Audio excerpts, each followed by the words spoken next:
That was Telangana's Labour and Employment Minister just 3 days before Pallakonda Raju was found dead on a railway track in Warangal. He had been on the run after allegedly sexually assaulting and murdering a 6-year-old in Hyderabad. Even as questions remained about the manner in which Raju was found dead, on social media, the police were lauded for delivering instant justice.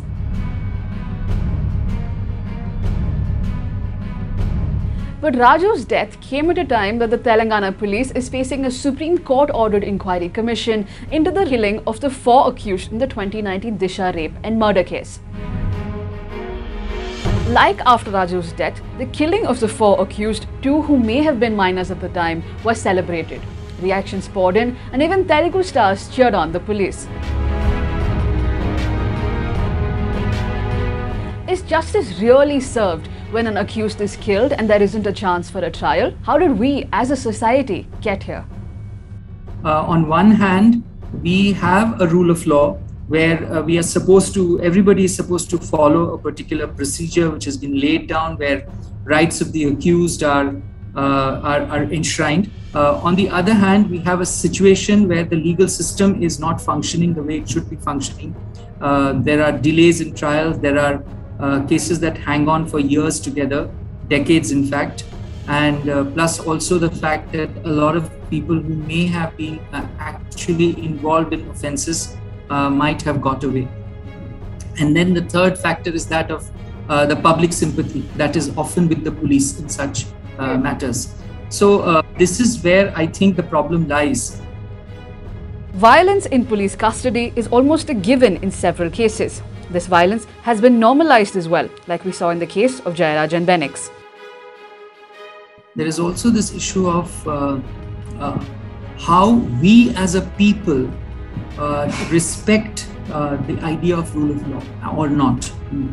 And you see that violence is almost normalized in our society. The culture of violence exists like a given in our society. So can the police play judge, jury and executioner to merely satisfy a collective conscience? And is this healthy for a democracy? These were some of the questions posed by activists in a petition to the Telangana High Court after the Disha case. The fact is that accused persons also have rights guaranteed under the Constitution even when it's a serious crime. There are only 2 circumstances under which the police can take someone's life. 1, when defending themselves against an attack by the suspects, or 2, when necessary force is used to arrest a person who has been accused of a crime that is either punishable by life imprisonment or death.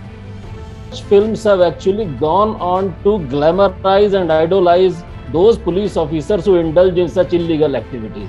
So there is no public opprobrium, no public condemnation of such characters. So because of a combined effect of the hidden desire of the people for this feudal, medieval, brutal kind of behavior, and of course police is only an expedient medium in that, this thing is going on.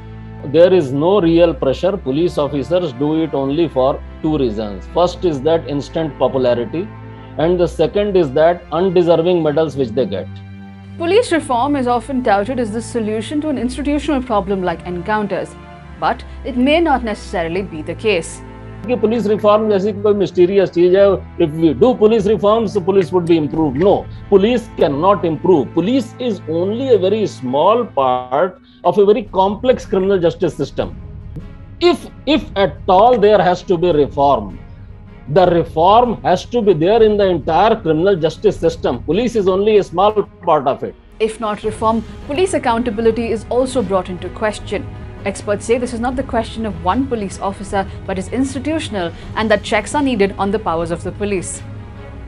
At this point, if there is a police personnel who engages not just in encounter, but even any kind of abuse of their powers, there is absolutely no mechanism in place. I mean, in law, there is, the police official can still be prosecuted, but it's one that takes a long time to and even then it's about prosecuting an individual police official, right? It doesn't take any sort of cognizance of the kind of institutional malaise that prevails, that allows for custodial killings, for encounters, and other kinds of excesses by the institution of policing to be undertaken. So I think the question of police accountability and putting in structures in place that can act as a check on the powers of the police is one that has been long overdue.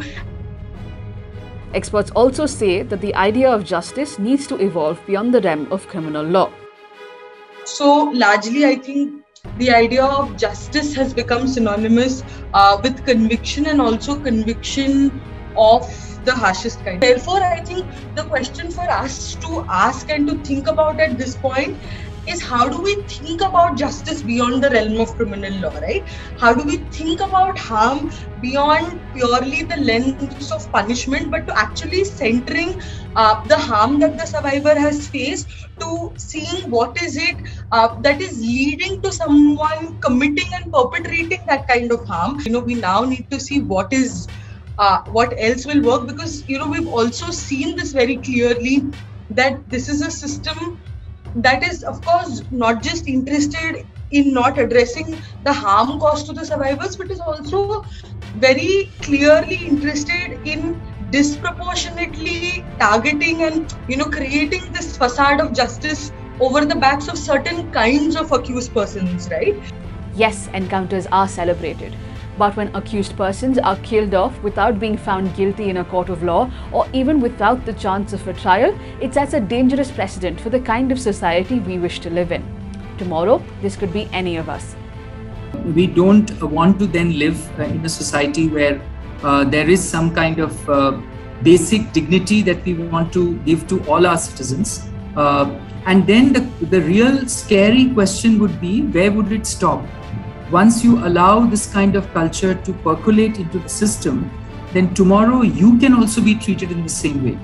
Today you might feel great that it has happened to a person who is a so-called offender, though we don't know whether that person really was responsible for it, because the trial is not yet complete.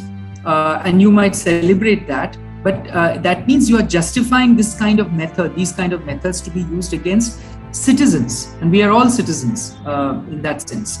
And then it can happen to you tomorrow, and nobody will come to protect you.